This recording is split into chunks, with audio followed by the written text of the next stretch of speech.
பாண்டே தம்பி துக்குளக்குள்ளே உங்க அம்மா ஜெயலலிதாவை நக்கல் அடிச்சு போட்டிருந்தாங்கப்பா, நீங்க கடுமையா ஜெயலலிதாவை நக்கல் அடிச்சு பண்ணாங்க. ஸோ ஜெயலலிதாவுக்கு கருப்பு எம்ஜிஆர்னு ஏதோ ஒன்றே ஓட்டு விஜயகாந்துக்கு வந்திருக்கும். அதே மாதிரி கமலஹாசன் வரும்போது இவரும் கலரா இருக்காரு, எம்ஜிஆரும் கலரா இருக்காருன்னு நினைச்சாரு என்னவோ. எம்ஜிஆர் ஆட்சி அமைப்புன்னு கமலஹாசன் சொன்னாரு. அது எடப்பாடிக்கு ஓட்டு, எடப்பாடி கையில் இருந்த ஓட்டு, ஜெயலலிதா கையில் இருந்த ஓட்டு சுமார் 4 விழுக்காடு ஓட்டுக்கிட்ட காலியாச்சு. உண்மை. அதுல இவர் எம்ஜிஆர் ஆட்சி அமைப்புன்னு சொன்னதுல ஸ்டாலினுக்கு எந்த பாதிப்பும் இல்லை.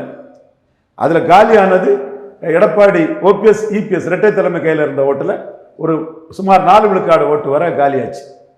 அப்போ அதுல பிராமணர்கள், ஜெயலலிதாவுக்கு ஓட்டு போட்ட பிறமொழியாளர்கள், இவங்க ஓட்டெல்லாம் வந்து ஸ்டாலினுக்கு எந்த பாதிப்பும் இல்லை.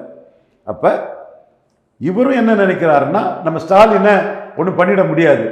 ஸ்டாலின் மிகப்பெரிய ஒரு அரசியல் ராஜதந்திரியா இருக்காரு, யாரும் எதிரி இல்லை, நண்பர்கள் தான், விமர்சனமா எடுத்துக்குவேன், பாசமா இருப்பான்னு நம்ம சொன்னோம்ல, நம்ம அதே பாணிதான்.